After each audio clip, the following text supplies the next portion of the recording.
ಹಿಂದೂ ಧರ್ಮದಲ್ಲಿ, ಸನಾತನ ಧರ್ಮದಲ್ಲಿ ಪೂಜೆಗೆ ತುಂಬ ಮಹತ್ವ ಇದೆ. ಆದರೆ ಪೂಜೆ ಅಂದರೆ ನಮಗೇನು, ಒಂದು ಮಳ ಹೂ ತಗೊಳ್ಳೋದು, ಒಂದಷ್ಟು ಗಂಧದ ಕಡ್ಡಿ ತಗೊಳ್ಳೋದು, ಹಣ್ಣುಗಳು ತಗೊಳ್ಳೋದು, ಇದೆಲ್ಲ ತೊಗೊಂಡೋಗಿ ನಾವು ದೇವಸ್ಥಾನದಲ್ಲಿ ಕೊಡ್ತೀವಿ ಅಥವಾ ಮನೆಗೆ ತೊಗೊಂಡು ಬಂದು ಪೂಜೆ ಮಾಡ್ತೀವಿ. ಆದರೆ ಈ ಪೂಜೆ ಯಾಕೆ ಮಾಡ್ತೀವಿ? ದೇವರು ಎಲ್ಲಿಲ್ಲ ಹೇಳಿ? ಎಲ್ಲ ಕಡೆ.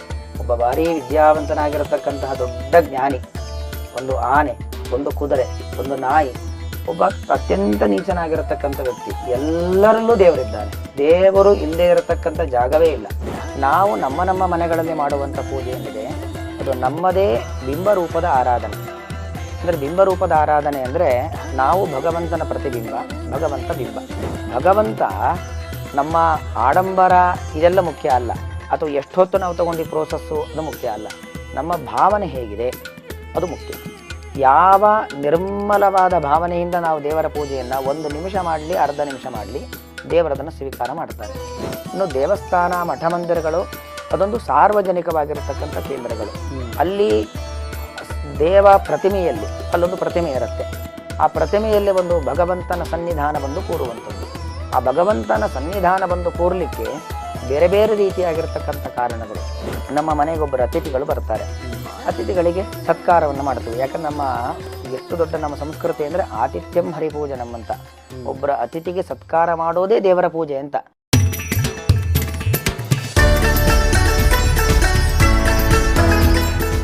ಹರಿ ಓಂ. ವೇದಿಕ್ ವೆಲ್ನೆಸ್ನ ಎಲ್ಲ ವೀಕ್ಷಕರಿಗೆ ಇವತ್ತಿನ ವಿಶೇಷ ಪಾಡ್ಕಾಸ್ಟ್ಗೆ ಸ್ವಾಗತ, ಸುಸ್ವಾಗತ.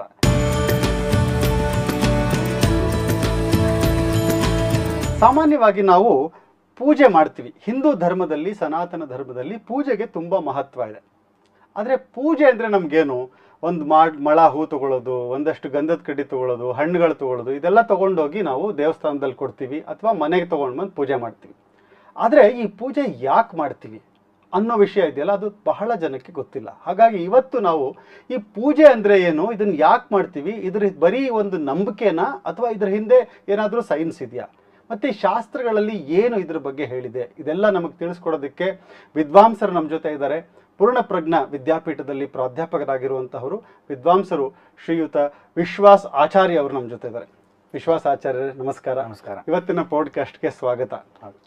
ನಾವು ತುಂಬ ಬೇಸಿಕ್ ಆದ ವಿಷಯ ಇದು, ಆದರೆ ಬಹಳ ಜನಕ್ಕೆ ಗೊತ್ತಿಲ್ಲದೆ ಇರುವಂಥದ್ದು. ಯಾಕಂದ್ರೆ ನಾವೆಲ್ಲ ಮಾಡ್ತೀವಿ, ಪೂಜೆ ಮಾಡ್ತೀವಿ. ಸಾಮಾನ್ಯವಾಗಿ ಎಷ್ಟೇ ಬಡವ ಇರಲಿ, ಅಟ್ಲೀಸ್ಟ್ ಒಂದು ಯಾವುದೋ ಒಂದು ಈಶ್ವರನ ಫೋಟೋನೋ ಕೃಷ್ಣನ ಫೋಟೋನೋ ಮನೇಲಿ ಇಟ್ಕೊಂಡಿರ್ತಾನೆ. 1-2 ಗಂಧದ ಕಡ್ಡಿನಾದರೂ ಹಿಂಗೆ ಮಾಡಿಬಿಟ್ಟು ಕೈ ಮುಗಿದ್ಬಿಟ್ಟು ಹೋಗ್ತಾರೆ. ಎದ್ದ ತಕ್ಷಣ ಒಂದು ಸ್ನಾನ ಮಾಡಬೇಕು, ಮಾಡಿದ ತಕ್ಷಣ ಯಾವುದೋ ಒಂದು ದೇವರು, ಯಾವುದೇ ಇರಲಿ ಅದು, ಅಟ್ಲೀಸ್ಟ್ ಒಂದು ನಮಸ್ಕಾರ ಮಾಡಬೇಕು ಅನ್ನೋದು ನಮ್ಮಲ್ಲಿ ಬೆಳೆದು ಬಂದಂತಹ ಸಂಪ್ರದಾಯ. ಜೊತೆಗೆ ಅದು ಗೊತ್ತಿದೆಯೋ ಗೊತ್ತಿಲ್ವೋ ಎಲ್ಲರೂ ಒಂದು ಕೈ ಮುಗಿತೀವಿ.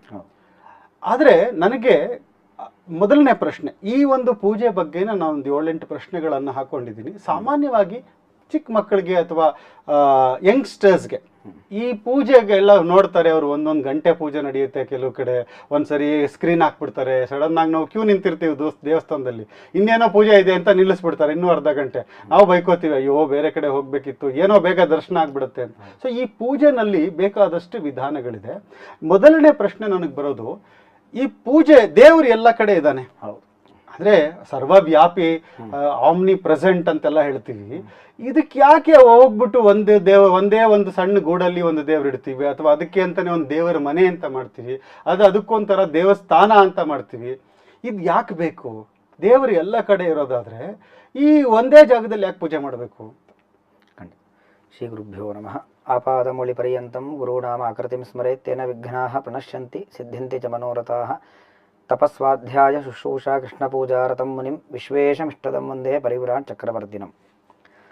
ಭಗವಂತ ಗೀತೆಯಲ್ಲಿ ಹೇಳುವಂಥ ಮಾತು, ವಿದ್ಯಾ ವಿನಯ ಸಂಪನ್ನೆ ಬ್ರಾಹ್ಮಣೇ ಗವಿಹಸ್ತಿನಿ ಶುನಿಚೈವ ಸ್ವಪಾಕೇಚ ಪಂಡಿತ ಸಮದರ್ಶಿನಃ. ನಿಮ್ಮ ಪ್ರಶ್ನೆಯನ್ನೇ ಬೆಳೆಸ್ತಾ ಇದ್ದೇನೆ.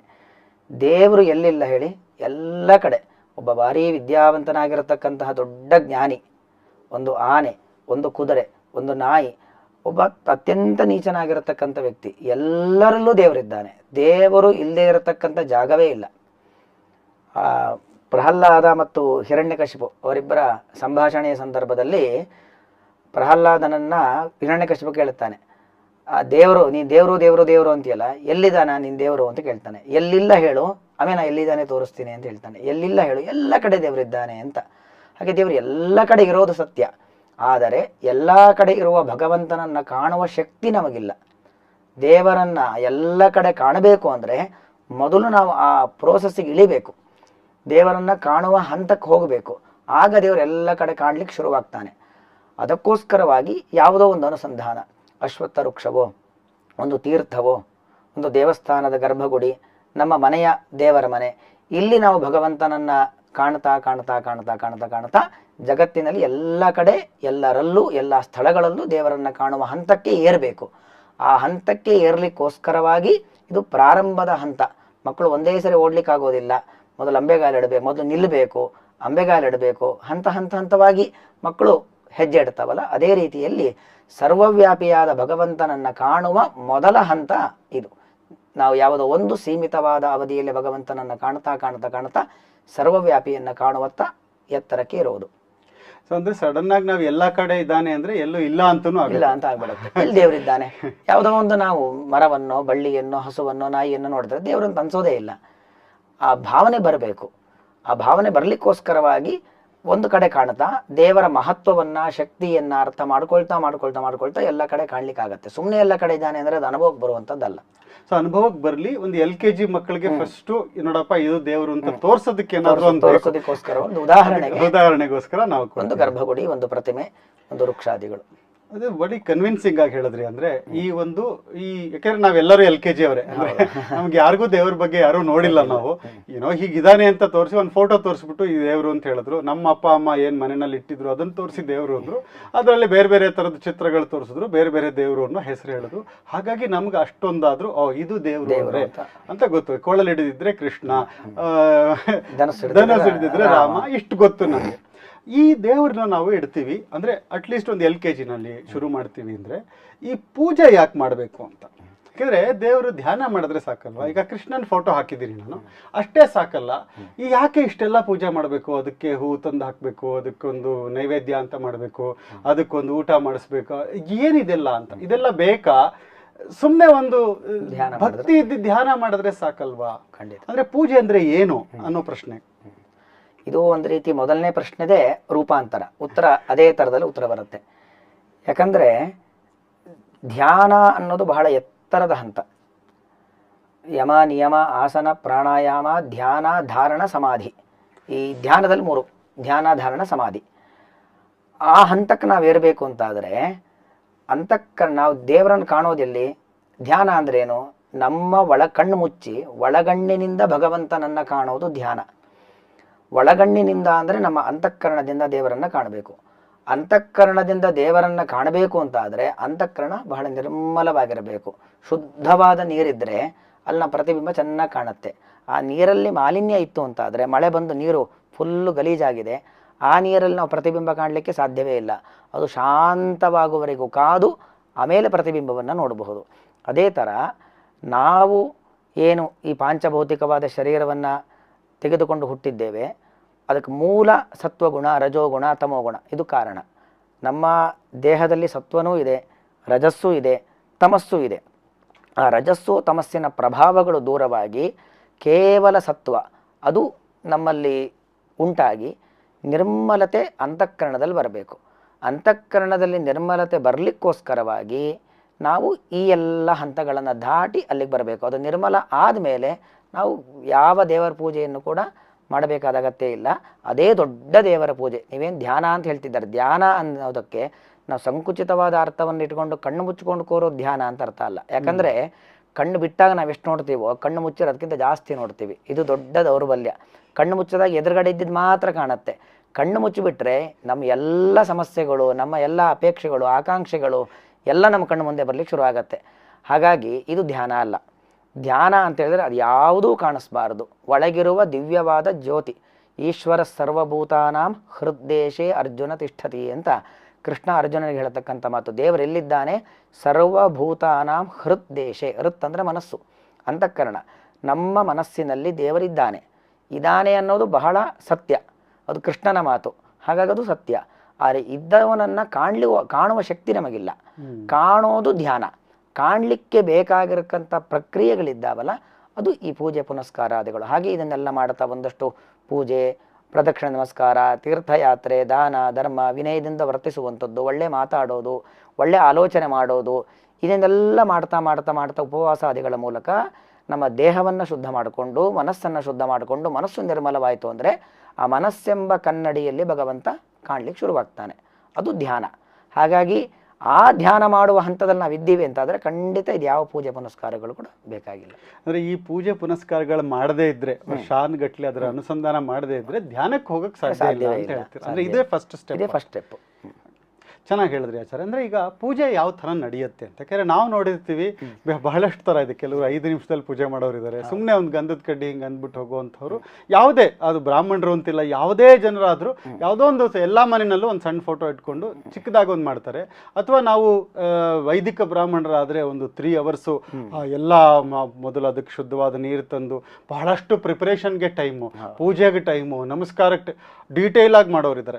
ಇನ್ನು ದೇವಸ್ಥಾನಗಳಿಗೆಲ್ಲ ಹೋಗ್ಬಿಟ್ರೆ ನಾವಂತೂ ಅದೊಂಥರ 24/7 ಬೆಳಗ್ಗೆ ಶುರು ಆಗೋಕ್ಕಿಂತ ಸೂರ್ಯ ಹುಟ್ಟಕ್ಕೆ ಮುಂಚೆನೇ ಸ್ಟಾರ್ಟ್ ಆಗುತ್ತೆ. ಹಾಗಾಗಿ ಈ ಪೂಜೆಯಲ್ಲಿ ಎಕ್ಸಾಕ್ಟ್ಲಿ ಏನು ಮಾಡ್ತೀವಿ, ಇವರೆಲ್ಲ ಏನು ಮಾಡ್ತಾರೆ? ಈಗ ನಾವು ದೇವಸ್ಥಾನಕ್ಕೆ ಹೋದರೆ ನಾವು ನೋಡ್ತೀವಿ ಪೂಜೆ ಅಷ್ಟೇ, ಆದರೆ ಏನು ಮಾಡ್ತಾರೆ ಅಂತ ಗೊತ್ತಿಲ್ಲ. ಕೆಲವರು ಮಂತ್ರ ಹೇಳ್ತಾರೆ, ಒಂದ್ಸರಿ ಜಾಗಟೆ ಹೊಡಿತಾರೆ, ಒಂದ್ಸರಿ ಗಂಟೆ ಹೊಡಿತಾರೆ, ಒಂದ್ಸರಿ ಹೊಡಿಬೇಡಿ ಅಂತಾರೆ. ಸೊ ಎಕ್ಸಾಕ್ಟ್ಲಿ ಏನಾಗುತ್ತೆ ಪೂಜೆನಲ್ಲಿ? ಈ ಪೂಜೆ ಅನ್ನೋದು, ಈ ದೇವಸ್ಥಾನ ಅನ್ನೋದು ಪೂಜೆ ಅದು ಒಂದು ಕಡೆ, ನಾವು ನಿತ್ಯ ನಮ್ಮ ಮನೆಯಲ್ಲಿ ಮಾಡತಕ್ಕಂಥ ಪೂಜೆ ಒಂದು ಕಡೆ. ನಾವು ನಮ್ಮ ಮನೆಗಳಲ್ಲಿ ಮಾಡುವಂಥ ಪೂಜೆ ಏನಿದೆ ಅದು ನಮ್ಮದೇ ಬಿಂಬರೂಪದ ಆರಾಧನೆ. ಅಂದರೆ ಬಿಂಬರೂಪದ ಆರಾಧನೆ ಅಂದರೆ ನಾವು ಭಗವಂತನ ಪ್ರತಿಬಿಂಬ, ಭಗವಂತ ಬಿಂಬ. ಕನ್ನಡಿಯ ಒಳಗಡೆ ನಾವು ಕನ್ನಡಿ ನೋಡಿದಾಗ ಮುಖ ಕಾಣುತ್ತೆ. ಕನ್ನಡಿಯಲ್ಲಿ ಆ ಮುಖ ಚೆನ್ನಾಗಿ ಕಾಣಬೇಕು ಕನ್ನಡಿಯಲ್ಲಿ, ಅಥವಾ ನಮ್ಮ ಫೋಟೋದಲ್ಲಿ ಚೆನ್ನಾಗಿ ಬರಬೇಕು ಅಂತಾದರೆ ನಾವು ಕ್ಯಾಮ್ರಾಗೋ ಕನ್ನಡಿಗೋ ಅಲಂಕಾರ ಮಾಡಿದ್ರೆ ಉಪಯೋಗ ಇಲ್ಲ.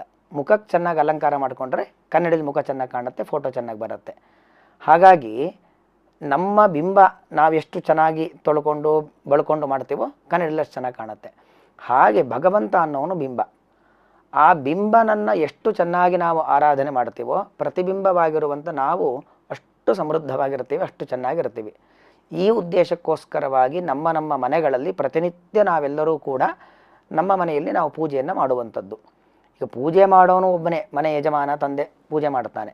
ಅದಕ್ಕೆ ಸಹಕಾರ ತಾಯಿಯಾದವಳು ಆ ದೇವ ಮಂದಿರವನ್ನು ಶುಚಿಯಾಗಿಡುವಂಥದ್ದು, ಪರಿಕರಗಳನ್ನು ಒದಗಿಸಿಕೊಡ್ತಕ್ಕಂಥದ್ದು. ಪೂಜೆ ಆಗೋ ಹೊತ್ತಿಗೆ ಹೊಸ್ಲಿಗೆ ತುಳಸಿಗೆಲ್ಲ ರಂಗೋಲಿ ಹಾಕಿ ಲಕ್ಷ್ಮೀದೇವಿ ನಮ್ಮ ಮೂಲಕವಾಗಿ ಪೂಜೆ ಮಾಡಿಸೋದು. ಭಗವಂತನ ಆರಾಧನೆ ಮಾಡುವಂತಹ ಶಕ್ತಿ ಇರೋದು, ಅಧಿಕಾರ ಇರೋದು ಲಕ್ಷ್ಮೀದೇವಿಗೆ ಮಾತ್ರ. ಅವಳು ನಮ್ಮಲ್ಲಿ ನಿಂತು ಆ ಪೂಜೆ ಮಾಡಿಸ್ಬೇಕು. ಲಕ್ಷ್ಮಿ ಒಳಗೆ ಬರಬೇಕಲ್ವ. ಲಕ್ಷ್ಮಿ ಒಳಗೆ ಬರಬೇಕು ಅಂತ ಆದರೆ ಅದಕ್ಕೆ ಬೇಕಾದ ತಯಾರಿಯನ್ನು ನಮ್ಮ ಮನೆಯವರು ಮಾಡಿಕೊಡ್ತಾರೆ. ಮಕ್ಕಳು ಜಾಗಂಟೆ ಹೊಡೆಯೋದು, ಶಂಖ ಓದೋದು, ಈ ಮೂಲಕವಾಗಿ ನಮ್ಮ ಜೊತೆಯಲ್ಲಿ ಸಹಕಾರಕ್ಕೆ ನಿಲ್ತಾರೆ. ಹೀಗೆ ನಾವೆಲ್ಲರೂ ಸೇರಿ ನಮ್ಮ ಮನೆಯ ಬಿಂಬರೂಪಿಯಾಗಿರ್ತಕ್ಕಂಥ ಭಗವಂತನನ್ನು ಆರಾಧನೆ ಮಾಡೋದು ಇದು ಒಂದು ನಮ್ಮ ಮನೆಯಲ್ಲಿ ಮಾಡ್ತಕ್ಕಂಥ ಆರಾಧನೆ. ಬಿಂಬರೂಪ ಅಂದರೆ ನಮ್ಮ ಒಳಗಿರುವಂಥ ದೇವರನ್ನು ಆ ಪ್ರತಿಮೆಯಲ್ಲಿ ಕಾಣೋದು. ಯಾಕಂದರೆ ಒಳಗೆ ನಾವು ಕಾಣುವ ಶಕ್ತಿ ನಮಗಿಲ್ಲ. ಹಾಗೆ ಒಳಗೆ ಕಾಣುವ ಶಕ್ತಿ ಇಲ್ಲ, ಅದರಿಂದಾಗಿ ಒಳಗಿದ್ದಂಥ ಭಗವಂತನನ್ನೇ ನನ್ನ ಎದುರುಗಡೆ ಇರತಕ್ಕಂಥ ಒಂದು ಸಾಲಿಗ್ರಾಮವೋ, ಯಾವುದೋ ಒಂದು ಕೃಷ್ಣ ಪ್ರತಿಮೆಯೋ, ಒಂದು ತುಳಸಿ ದೇವಿಯೋ, ಯಾವುದೋ ಒಂದರಲ್ಲಿ ಒಂದು ಪ್ರತೀಕ ಅಂತ ಇಟ್ಕೊಂಡಿರ್ತೀವಿ. ಆ ಪ್ರತಿಮೆಯಲ್ಲಿ ಭಗವಂತನನ್ನು ನಾವು ಕಂಡು ಅವನನ್ನು ಆರಾಧನೆ ಮಾಡೋದು ಇದು ನಮ್ಮ ಮನೆಗಳಲ್ಲಿ ಮಾಡತಕ್ಕಂಥ ಪೂಜೆ. ಈ ಪೂಜೆಯಲ್ಲೂ ಕೂಡ ಒಬ್ಬೊಬ್ಬರದ್ದು ಒಂದೊಂದು ರೀತಿಯಾಗಿರ್ತಕ್ಕಂಥ ಆರಾಧನೆ. ಒಬ್ಬರದ್ದು ಗಂಟೆಗಟ್ಟಲೆ ಪೂಜೆ ಆಗುತ್ತೆ, ಇನ್ನೊಬ್ಬರದ್ದು 5 ನಿಮಿಷ ಪೂಜೆ. ಅಲ್ಲಿ ಎಷ್ಟು ಹೊತ್ತು ಮಾಡ್ತೀವಿ ಅನ್ನೋದಕ್ಕಿಂತಲೂ ಕೂಡ ಹೇಗೆ ಮಾಡ್ತೀವಿ ಅನ್ನೋದು ಬಹಳ ಮುಖ್ಯ ಆಗುತ್ತೆ. ಭಾವಗ್ರಾಹಿ ಜನಾರ್ದನ ಅಂತ ಭಗವಂತ ನಮ್ಮ ಆಡಂಬರ ಇದೆಲ್ಲ ಮುಖ್ಯ ಅಲ್ಲ, ಅಥವಾ ಎಷ್ಟೊತ್ತು ನಾವು ತಗೊಂಡು ಪ್ರೋಸೆಸ್ಸು ಅದು ಮುಖ್ಯ ಅಲ್ಲ. ನಮ್ಮ ಭಾವನೆ ಹೇಗಿದೆ ಅದು ಮುಖ್ಯ. ಯಾವ ನಿರ್ಮಲವಾದ ಭಾವನೆಯಿಂದ ನಾವು ದೇವರ ಪೂಜೆಯನ್ನು 1 ನಿಮಿಷ ಮಾಡಲಿ, ಅರ್ಧ ನಿಮಿಷ ಮಾಡಲಿ, ದೇವರದನ್ನು ಸ್ವೀಕಾರ ಮಾಡ್ತಾನೆ. ಮನಸ್ಸು ನಿರ್ಮಲವಾಗಿಲ್ಲದೇನೆ ಗಂಟೆಗಟ್ಟಲೆ ಪೂಜೆ ಮಾಡಿದ್ರೂ ಕೂಡ ಅದು ವ್ಯರ್ಥ. ಹಾಗಾಗಿ ಮುಖ್ಯವಾಗಿ ನಮ್ಮ ಭಾವ ಭಾಳ ನಿರ್ಮಲವಾದ ಭಾವನೆಯಿಂದ ಭಗವಂತ ಸ್ವಾಮಿ, ನಾವು ಅವನ ಸೇವಕ, ಇದಿಷ್ಟು ಮಾತ್ರ ಅಲ್ಲದೇನೆ ನಾನು ಯಾರಿಗೂ ಅನ್ಯಾಯ ಅಕ್ರಮಗಳನ್ನು ಮಾಡೋದಿಲ್ಲ, ನಾನು ಬಹಳ ಶುದ್ಧವಾಗಿರ್ತೇನೆ. ಯಾಕೆಂದರೆ ಕೃಷ್ಣ ಹೇಳುವಂಥ ಮಾತು, ಪೂಜೆ ಅಂದರೆ ಸ್ವಕರ್ಮಣ ತಮಭ್ಯರ್ಚ್ಯ ಸಿದ್ಧಿಂ ವಿಂದತಿ ಮಾನವಃ. ಪೂಜೆ ಅಂದರೆ ನಾವು ಅಂದ್ಕೊಂಡಿರ್ತೀವಿ ನಾವು ಏನು ದೇವರ ಮುಂದೆ ಕೂತು ಮಾಡೋದು ಮಾತ್ರ ಪೂಜೆ ಅಂತ. ಖಂಡಿತ ಅದು ಮಾತ್ರ ಪೂಜೆ ಇಲ್ಲ, ಅದು ಒಂದು ಪೂಜೆಯ ಭಾಗ ಅಷ್ಟೇ. ನಮ್ಮ 24x7 ಇಡೀ ನಮ್ಮ ಜೀವನ ಹುಟ್ಟಿನಾಗಿಂದ ಹಿಡಿದು ಸಾಯುವವರೆಗೂ ಅದೊಂದು ಪೂಜೆ. ಅಂದರೆ ಪ್ರತಿಯೊಂದು ಚಟುವಟಿಕೆಗಳನ್ನು ಕೂಡ ನಿರ್ಮಲವಾದ ಮನಸ್ಸಿನಿಂದಾಗಿ, ಶುದ್ಧವಾದ ಅಂತಃಕರಣದಿಂದಾಗಿ, ಪ್ರಾಮಾಣಿಕತನದಿಂದ ಮಾಡೋದೇ ಇದು ಪೂಜೆ. ಹಾಗಾಗಿ ಇಡೀ ನಮ್ಮ ಜೀವನವೇ ಒಂದು ಪೂಜೆ. ಇದು ನಾವು ಶುದ್ಧವಾದ ಭಾವನೆಯಿಂದ ಮಾಡಿದ್ವಿ ಅಂತ ಆದರೆ ಎಷ್ಟು ಹೊತ್ತು ಮಾಡ್ತೀವಿ ಅನ್ನೋದು ಮುಖ್ಯವಲ್ಲ, ಹೇಗೆ ಮಾಡ್ತೀವಿ ಅನ್ನೋದು ಮುಖ್ಯ. ಆ ನಮ್ಮ ಭಾವನೆಗೆ ಅನುಗುಣವಾಗಿ ಭಗವಂತ ಏನು ಮಾಡ್ತಾನೆ, ಅನುಗ್ರಹವನ್ನು ಮಾಡ್ತಾನೆ. ಇದು ನಮ್ಮ ಮನೆಯಲ್ಲಿ ಮಾಡತಕ್ಕಂಥ ಪೂಜೆ. ಇನ್ನು ದೇವಸ್ಥಾನ, ಮಠ ಮಂದಿರಗಳು ಅದೊಂದು ಸಾರ್ವಜನಿಕವಾಗಿರತಕ್ಕಂಥ ಕೇಂದ್ರಗಳು. ಅಲ್ಲಿ ದೇವ ಪ್ರತಿಮೆಯಲ್ಲಿ ಅಲ್ಲೊಂದು ಪ್ರತಿಮೆ ಇರುತ್ತೆ. ಆ ಪ್ರತಿಮೆಯಲ್ಲಿ ಒಂದು ಭಗವಂತನ ಸನ್ನಿಧಾನ ಬಂದು ಕೂರುವಂಥದ್ದು. ಆ ಭಗವಂತನ ಸನ್ನಿಧಾನ ಬಂದು ಕೂರಲಿಕ್ಕೆ ಬೇರೆ ಬೇರೆ ರೀತಿಯಾಗಿರ್ತಕ್ಕಂಥ ಕಾರಣಗಳು. ಒಂದು ಅರ್ಚಕಸ್ಯ ಪ್ರಭಾವೇಣ ಶಿಲಾಭವತಿ ಶಂಕರ ಅಂತ. ಅರ್ಚಕನ ಪ್ರಭಾವ, ಅದರಿಂದಾಗಿ ಸಾಮಾನ್ಯವಾದ ಒಂದು ಶಿಲೆ, ಅದೇನು ಒಂದು ಶಿಲೆ ಎಲ್ಲ ಒಂದು ಕಡೆ ಇತ್ತು, ಒಂದು ಕಲ್ಲು ಅಷ್ಟೇ. ಅದು ಪಾರ್ಕಲ್ಲಿ ಬೆಂಚ್ ಮಾಡಿದ್ರೆ ಯಾರೋ ಕೂತ್ಕೊಳ್ತಾರೆ ಅದರ ಮೇಲೆ, ಇಲ್ಲ ಯಾರೋ ಮಲ್ಕೊಳ್ತಾರೆ. ಅದನ್ನೇ ನಾವು ಕೆತ್ತಿ ಒಂದು ಪ್ರತಿಮೆ ಮಾಡಿದ್ರೆ ಆರಾಧನೆ ಮಾಡ್ತೀವಿ. ಆ ಶಿಲೆ ಅದು ನಮಗೆ ಅನುಗ್ರಹ ಮಾಡುವ ದಿವ್ಯವಾದ ಮೂರ್ತಿ ಆಗಬೇಕು ಅಂದರೆ ಅರ್ಚಕರು ಅಷ್ಟು ವಿಧಿವಿಧಾನಗಳು, ಅದಕ್ಕೆ ಅನೇಕ ತಂತ್ರಗ್ರಂಥಗಳಲ್ಲೇ ಇದ್ದಾವೆ. ಅದರಲ್ಲಿ ಹೇಳಿದ ಕ್ರಮದಲ್ಲಿ ಪೂಜೆ ಪುನಸ್ಕಾರಗಳನ್ನು ಬಹಳ ಶ್ರದ್ಧೆಯಿಂದ ಮಾಡುವುದರಿಂದಾಗಿ ಅಲ್ಲೊಂದು ದೇವತಾ ಸಾನ್ನಿಧ್ಯ ಬರುತ್ತೆ. ಬಂದು ಭಗವಂತ ಭಕ್ತರಿಗೆ ಅನುಗ್ರಹವನ್ನು ಮಾಡ್ತಾನೆ. ಇದು ಒಂದು ರೀತಿ. ಇನ್ನೊಂದು ಭಕ್ತರ ಭಾವನೆ. ಅಲ್ಲಿ ಪೂಜೆ ಯಾವ ರೀತಿಯಲ್ಲಿ ಬೇಕಾದರೂ ನಡೀಲಿ, ಪೂಜೆ ಅದು ಅನೇಕ ರೀತಿಯಲ್ಲಿ ಮಾಡ್ತಾರೆ ಅವರವರ ಸಂಪ್ರದಾಯಕ್ಕೆ ಅನುಗುಣವಾಗಿ. ಭಕ್ತರ ಭಾವನೆಯಿಂದಲೇ ಒಂದು ಸನ್ನಿಧಾನ ಬರುವಂಥದ್ದಿದೆ. ಎಷ್ಟೋ ನಾವು ಪ್ರಾಚೀನ ದೇವಸ್ಥಾನಗಳನ್ನು ನೋಡ್ತೀವಿ, ಆ ಭಕ್ತರ ಭಾವನೆಯಿಂದ ಅಲ್ಲೊಂದು ದಿವ್ಯವಾದ ಸನ್ನಿಧಾನ ಬಂದುಬಿಡತ್ತೆ. ಉದಾಹರಣೆಗೆ ಇವತ್ತು ನಾವು ಅಯೋಧ್ಯೆಯ ರಾಮ ಮಂದಿರವನ್ನು ನೋಡ್ತಾ ಇದ್ದೇವೆ. ಎಷ್ಟು ಕೋಟಿಗಟ್ಟಲೆ ಜನರ ಒಂದು ಭಾವನೆ, ಆ ಭಾವನೆಯಿಂದಲೇ ಅಲ್ಲೊಂದು ರಾಮ ಬಂದು ನಿಲ್ತಾ ಇದ್ದ ಹಾಗೆ ದೊಡ್ಡ ಸನ್ನಿಧಾನ ಬಂದುಬಿಡುತ್ತೆ. ಹಾಗೆ ಆ ದೇವಸ್ಥಾನದ ಪೂಜೆ ಎಂಬುವಂಥದ್ದು ಸಾರ್ವಜನಿಕವಾದದ್ದು. ಅದು ಸಮಸ್ತ ಲೋಕಕ್ಕೆ, ಸಮಸ್ತ ಭಕ್ತವರ್ಗಕ್ಕೆ ಅನುಗ್ರಹ ಮಾಡಲಿಕ್ಕೆ ಇರತಕ್ಕಂಥ ಒಂದು ಹೆಚ್ಚಿನ ಒಂದು ಸನ್ನಿಧಾನ ಇರತಕ್ಕಂಥ ಒಂದು ಮೂರ್ತಿ. ಈ ವಿಷಯದಲ್ಲಿ ತಾವು ಮಾತಾಡ್ತಿರೋದ್ರಿಂದ ನಾವು ಅದೇ ರಾಮನ ಬಾಲ ವಿಗ್ರಹ, ಬಾಲಕನಾದ ರಾಮ ವಿಗ್ರಹ ಏನಿದೆ, ರಾಮ್ ಲಲ್ಲಾ ಅಂತೀವಿ, ಅದು ಪ್ರತಿಷ್ಠಾಪನೆ ಮಾಡೋದಕ್ಕೆ ಮುಂಚೆನೂ ನೋಡಿದೀವಿ, ಮಾಡಿದ ಮೇಲೆ ನೋಡಿದೀವಿ.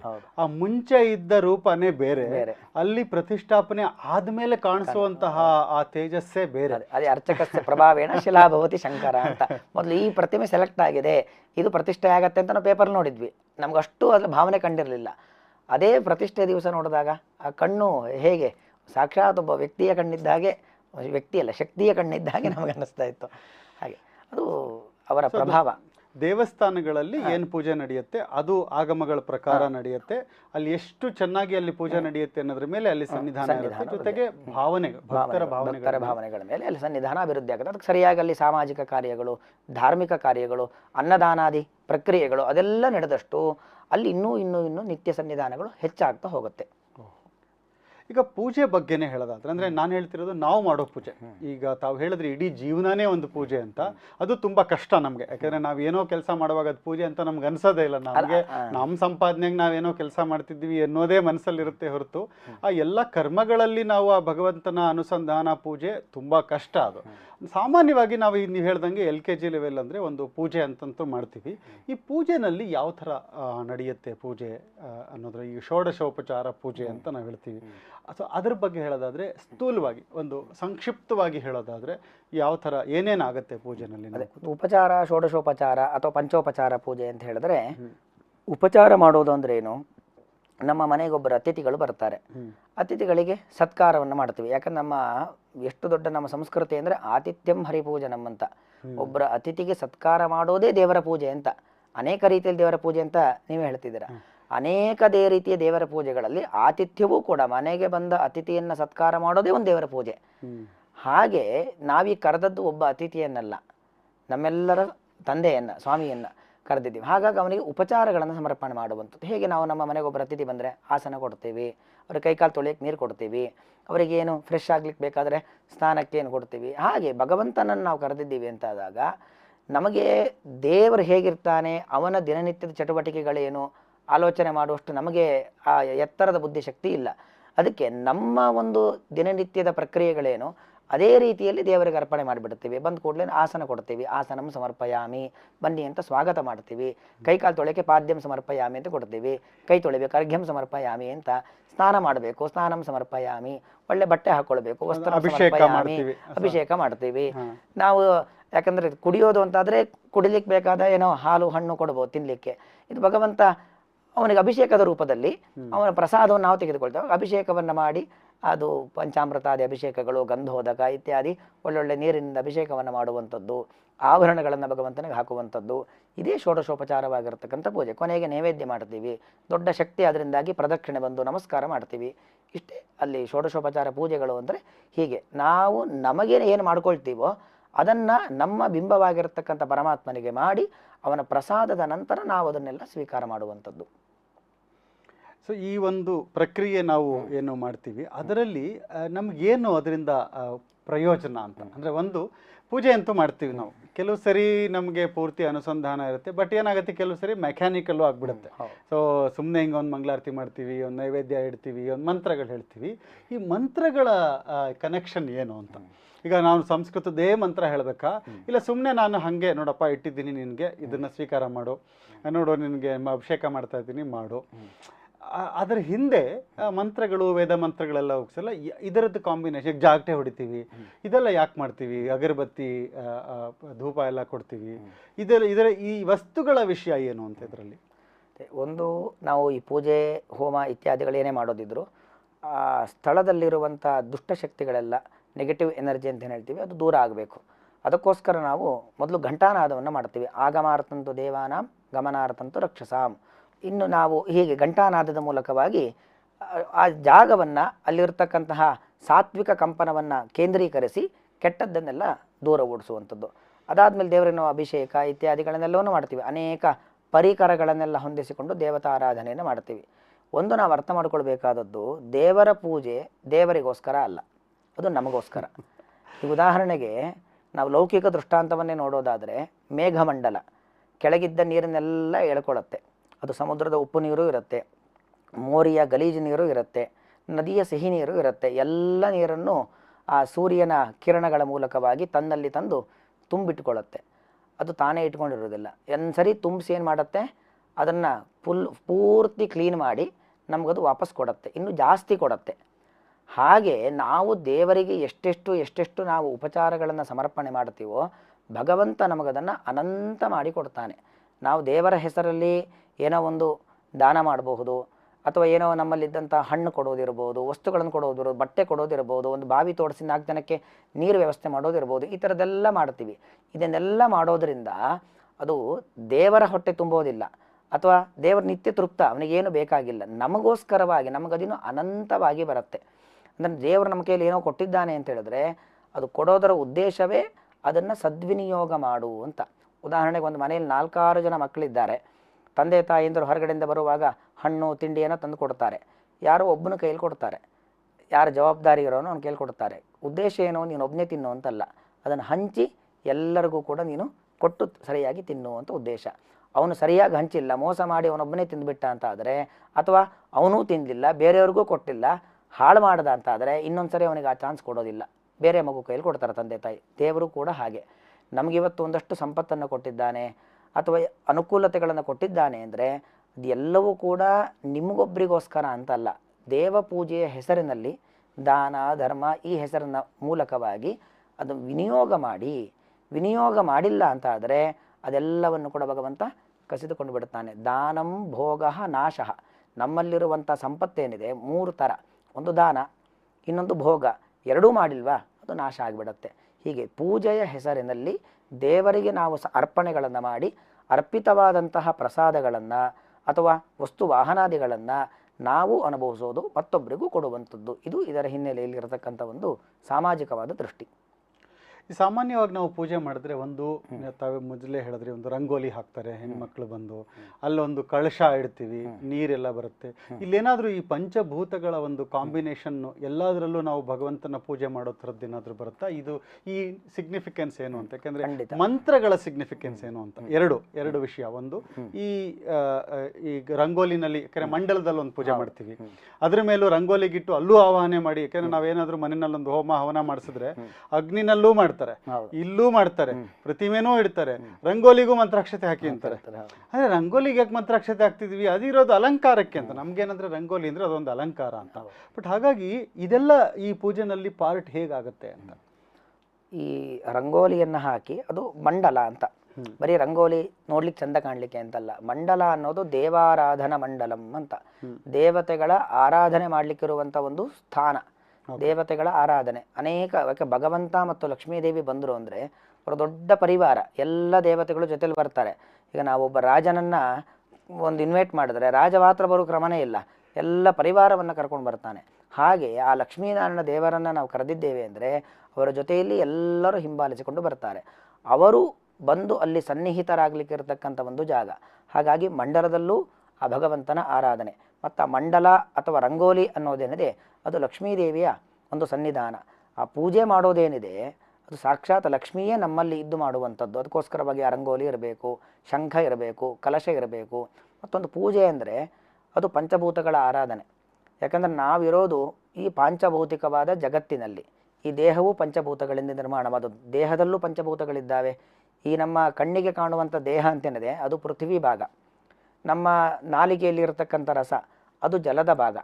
ನಾವು ತಿಂದಂಥ ಅನ್ನ ಜೀರ್ಣ ಆಗಬೇಕು ಅಂತಾದರೆ ಜೀರ್ಣ ಆಗಿ ಬೇಡದಿದ್ದು ಹೊರಗೆ ಹೋಗಬೇಕು, ರಕ್ತ ಆಗಬೇಕು, ಮೂಳೆಗಳಿಗೆ ಬೇಕಾದಂತಹ ಶಕ್ತಿಗಳು ಸಿಗಬೇಕು, ಬುದ್ಧಿಶಕ್ತಿ, ಇದೆಲ್ಲ ಪರಿವರ್ತನೆ ಆಗಬೇಕಾದ್ರೆ ಒಳಗೊಂದು ಬೆಂಕಿ ಇದೆ, ವೈಶ್ವಾನರ ಅಗ್ನಿ. ದೇಹದಲ್ಲಿ ವೈಶ್ವಾನರ ಅಗ್ನಿ ಇದೆ. ಇನ್ನು ನಾವು ತಿಂದದ್ದು ಒಳಗೆ ಹೋಗುತ್ತೆ ಅಂದರೆ ಸ್ಪೇಸ್ ಇದೆ. ಸ್ಪೇಸ್ ಅಂದ್ರೇನು? ಅದೇ ಆಕಾಶ. ಹೀಗೆ ನಮ್ಮ ದೇಹದಲ್ಲೂ ಕೂಡ ಉಸಿರಾಡ್ತೀವಿ.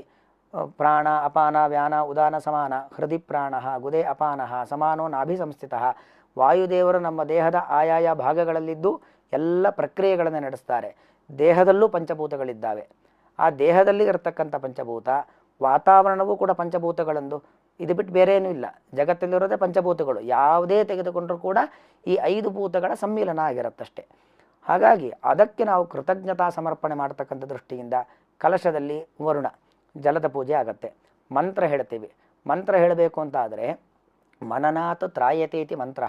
ಅದನ್ನು ಹೇಳೋದ್ರಿಂದ ನಮ್ಮನ್ನು ಕಾಪಾಡುತ್ತೆ. ನಾವು ಯಾವುದೇ ಒಂದು ಮಂತ್ರವನ್ನು ರಾಮಾಯ ನಮಃ, ಕೃಷ್ಣಾಯ ನಮಃ, ಧನ್ವಂತರಯ ನಮಃ ಅಂತ ಹೇಳೋದ್ರಿಂದಾಗಿ ಅದು ನಮ್ಮನ್ನು ಕಾಪಾಡುತ್ತೆ. ಆ ಮಂತ್ರದ ಒಂದು ದಿವ್ಯವಾದ ಶಕ್ತಿ, ದೇವತಾ ಶಕ್ತಿ ಅಂತೇನಿದೆ ಅದು ನಮ್ಮನ್ನು ಕಾಪಾಡುತ್ತೆ. ಮತ್ತು ಮಂತ್ರ ಹೇಳಬೇಕು ಅಂತ ಆದರೆ ಬಾಯಿ ಮುಚ್ಕೊಂಡು ಮಂತ್ರ ಹೇಳಲಿಕ್ಕಾಗೋದಿಲ್ಲ. ಆ ಬಾಯಿ ತೆಗೆದು ಹಾಕೋದು ಮಾಡಬೇಕು. ಅಂದರೆ ಆ ಶಬ್ದಗಳು ಇರೋದೆಲ್ಲಿ? ಆಕಾಶದಲ್ಲಿ. ಆ ಮೂಲಕ ಆಕಾಶದ ಮಂತ್ರ ಹೇಳ್ತಿದ್ದೀವಿ ಅಂದರೆ ಆಕಾಶದ ಆರಾಧನೆ ಆಗುತ್ತೆ. ದೀಪ ಹಚ್ಚದೆ ದೇವ್ರ ಪೂಜೆ ಪ್ರಾರಂಭ ಅಂತ ಇಲ್ಲವೇ ಇಲ್ಲ. ದೀಪ ಉರಿಲೇಬೇಕು. ಆ ಮೂಲಕವಾಗಿ ಅಗ್ನಿಯ ಆರಾಧನೆ ಆಗತ್ತೆ. ಹೀಗೆ ಅಭಿಷೇಕಾದಿಗಳನ್ನು ಮಾಡ್ತೀವಿ. ಅಲ್ಲಿ ಗಂಧ ಲೇಪನ, ಪುಷ್ಪವನ್ನು ಹಾಕ್ತೀವಿ. ಗಂಧ ಇರ್ಬೋದು, ಪರಿಮಳ ದ್ರವ್ಯ ಇರ್ಬೋದು, ಹಣ್ಣು ಇರ್ಬೋದು, ಅದೆಲ್ಲ ಪೃಥ್ವಿ ಭಾಗ. ಯಾವುದ್ಯಾವುದಲ್ಲಿ ಪರಿಮಳ ಅಂತಿದೆ ಅದೆಲ್ಲ ಭೂಮಿಯ ಭಾಗ. ಹೀಗೆ ನಾವು ಪ್ರತಿನಿತ್ಯ ಮಾಡುವಂಥ ದೇವರ ಪೂಜೆಯಲ್ಲೂ ಕೂಡ ಪಂಚಭೂತಗಳ ಆರಾಧನೆ. ಆ ಪಂಚಭೂತಗಳಿಗೆ ಕೃತಜ್ಞತಾ ಸಮರ್ಪಣೆ. ದೇಹದಲ್ಲಿರುವಂಥ ಪಂಚಭೂತಗಳನ್ನು ನಾವು ಇಲ್ಲಿಗೆ ಅಭಿಷೇಕ ಮಾಡ್ಕೊಳ್ಳಿಕ್ಕಾಗೋದಿಲ್ಲ.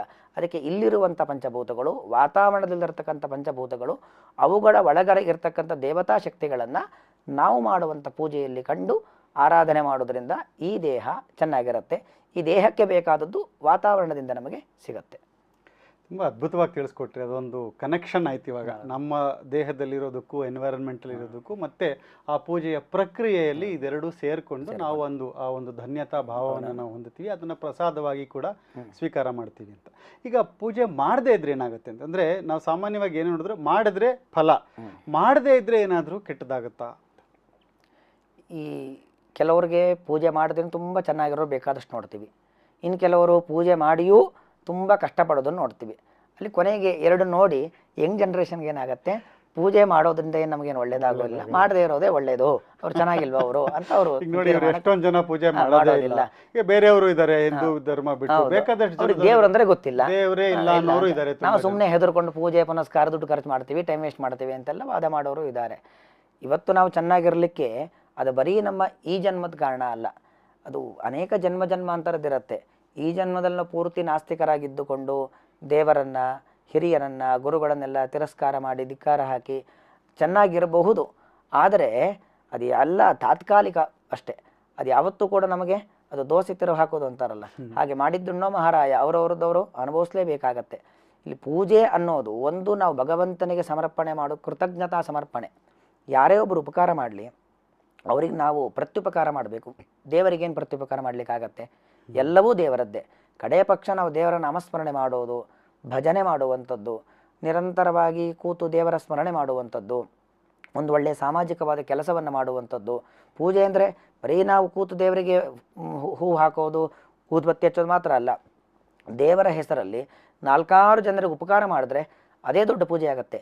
ಯಾವುದಾದ್ರೂ ಒಂದು ರೀತಿಯಲ್ಲಿ ಭಗವಂತನ ಆರಾಧನೆಯನ್ನು ಮಾಡಿ ದೇವರನ್ನು ಸ್ಮರಿಸಿ ದೇವರಿಗೆ ಪ್ರತ್ಯುಪಕಾರ ಮಾಡೋದಲ್ಲ, ದೇವರ ಉಪಕಾರವನ್ನು ಸ್ಮರಣೆ ಮಾಡೋದು. ಇದು ಯಾಕೆ ಮಾಡಬೇಕು ಅಂತ ಹೇಳಿದರೆ, ದೇವರು ನಮ್ಮನ್ನು ಅಷ್ಟು ಕಾಪಾಡಿದ್ದಾನೆ. ಯಾಕಂದರೆ ಜೀವಿ ಹುಟ್ಟುವ ಪ್ರಕ್ರಿಯೆ ಅಷ್ಟು ಅದ್ಭುತವಾಗಿರುವಂಥದ್ದು. ಆ ಮೇಘಮಂಡಲದಲ್ಲಿ ಮಳೆಗಾಲ ಮೂಲಕವಾಗಿ ಒಬ್ಬ ಜೀವಿ ಧಾನ್ಯಗಳಲ್ಲಿ ಸೇರಿಕೊಳ್ತಾನೆ. ಧಾನ್ಯಗಳಿಂದ ತಂದೆ ದೇಹವನ್ನು ಪ್ರವೇಶ ಮಾಡ್ತಾನೆ. ತಂದೆ ದೇಹದಿಂದ ತಾಯಿಯ ಗರ್ಭವನ್ನು ಪ್ರವೇಶ ಮಾಡ್ತಾನೆ. ತಾಯಿಯ ಗರ್ಭದಲ್ಲಿ 9 ತಿಂಗಳು ಇದ್ದು ಮತ್ತೆ ಭೂಮಂಡಲಕ್ಕೆ ಬರುವಂಥದ್ದು. ಹೊರಗೆ ಬಂದ ಮೇಲೆ ತಂದೆ ತಾಯಿಂದರು ಪೋಷಣೆ ಮಾಡ್ತಾರೆ. ಆದರೆ 9 ತಿಂಗಳು ಆ ಗರ್ಭದಲ್ಲಿ ಒಂದು ಶಿಶು ಇರೋದು ಅಂದರೆ ಅದು ನಮ್ಮ ಕಲ್ಪನೆಗೆ ಸಿಗೋದಿಲ್ಲ. ಯಾಕಂದರೆ ಸರಿಯಾದ ಗಾಳಿ ಇರೋದಿಲ್ಲ, ಬೆಳಕಿರೋದಿಲ್ಲ, ತಿನ್ನಲಿಕ್ಕೆ ಆಹಾರ, ಇಷ್ಟು ವ್ಯವಸ್ಥಿತವಾಗಿ ಭಗವಂತ ಅದನ್ನು ಮಾಡಿ ನಮ್ಮನ್ನು ಭೂಮಿಗೆ ತಂದಿದ್ದಾನೆ. ಆ ಗರ್ಭದಲ್ಲಿ ಯಾರು ರಕ್ಷಣೆ ಮಾಡಲಿಕ್ಕಾಗತ್ತೆ? ತಾಯಿ ಗರ್ಭಧಾರಣೆ ಮಾಡಬಹುದಷ್ಟೇ ಹೊರತು ಆ ರಕ್ಷಣೆ ಮಾಡೋದು, ಪ್ರತಿ ಕ್ಷಣದಲ್ಲೂ ರಕ್ಷಣೆ ಮಾಡೋದು ಯಾರು? ಭಗವಂತ. ಹಾಗೆ ನಮ್ಮನ್ನು ಈ ಜಗತ್ತಿನಲ್ಲಿ ತಂದು ನಮಗೊಂದು ಸ್ಥಾನ ಮಾನ ಕೊಟ್ಟು ಕೂರಿಸಿದ್ದಾನೆ ಅಂತ ಹೇಳಿದರೆ ಅದು ದೇವರು ಮಾಡಿರೋದು ದೊಡ್ಡ ಉಪಕಾರ.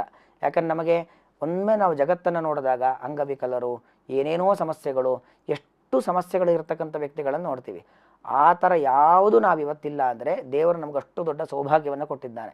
ಅಂದಮೇಲೆ ನಾವು ದೇವರ ಉಪಕಾರವನ್ನು ಸ್ಮರಣೆ ಮಾಡೋದಷ್ಟೇ, ಅವನಿಗೆ ಪ್ರತ್ಯುಪಕಾರ ಮಾಡಲಿಕ್ಕೆ ಸಾಧ್ಯವೇ ಇಲ್ಲ. ಆ ಸ್ಮರಣೆ ಮಾಡಿಲ್ಲ ಅಂದರೆ ದೊಡ್ಡ ಅಪರಾಧಿಗಳಾಗ್ತೀವಿ ಅಷ್ಟೇ ಹೊರತು ಮತ್ತು ದೇವರಿಗೆ ಅದರಿಂದ ಏನು ಲಾಭವೂ ಇಲ್ಲ, ದೇವರಿಗೆ ಅದರಿಂದ ಏನು ನಷ್ಟವೂ ಕೂಡ ಇಲ್ಲ.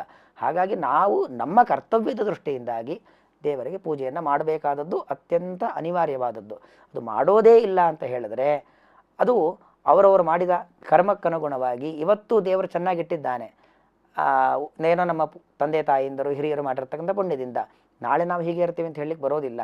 ಏನೋ ಯಾವತ್ತೂ ಅಷ್ಟೇ ಚೆನ್ನಾಗಿದ್ದಾಗ ಅಹಂಕಾರ ತೋರಿಸ್ಬಿಡೋದು ದೊಡ್ಡದಲ್ಲ, ಕೆಳಗೆ ಬಿದ್ದಾಗ ಆಗ ನಮ್ಮ ಜೊತೆ ಯಾರೂ ಬರೋದಿಲ್ಲ. ಹಾಗಾಗಬಾರದು ಅಂತ ಆದರೆ ನಾವು ನಿರಂತರ ದೇವರ ಸ್ಮರಣೆ ಮಾಡ್ಬೋದು. ಬಹಳ ಉತ್ತಮವಾದ ಪಕ್ಷ.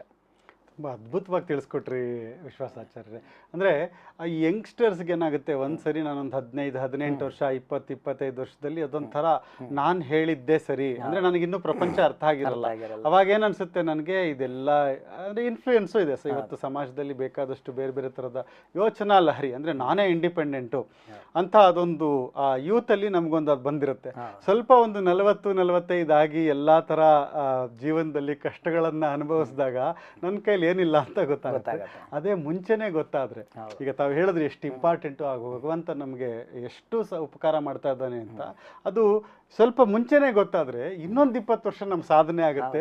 ಆ ಎಲ್ಲ ವಿಷಯಗಳನ್ನ ತುಂಬ ಚೆನ್ನಾಗಿ ತಿಳಿಸ್ಕೊಟ್ಟಿದ್ದೀರಾ. ಅದಕ್ಕೆ ತುಂಬ ಧನ್ಯವಾದಗಳು ಆಚಾರ್ಯ. ಮೊದಲ ಬಾರಿಗೆ ನೀವು ನಮ್ಮ ವೇದಿಕ್ ವೆಲ್ನೆಸ್ ಚಾನಲ್ನಲ್ಲಿ ಬಂದು ಅದ್ಭುತವಾದ ವಿಷಯಗಳನ್ನು ತಿಳಿಸ್ಕೊಟ್ಟಿದ್ದೀರಾ. ಇದೇ ತರಹ ಮುಂದಿನ ಒಂದು ಎಪಿಸೋಡು, ಅದರಲ್ಲಿ ತಾವು ಹವನ ಹೋಮದ ಬಗ್ಗೆ ತಿಳಿಸ್ಕೊಡ್ಬೇಕು ಅಂತ ಈಗಲೇ ಕೋರ್ಕೊಳ್ತೀನಿ. ತುಂಬ ಧನ್ಯವಾದ. ಖಂಡಿತ.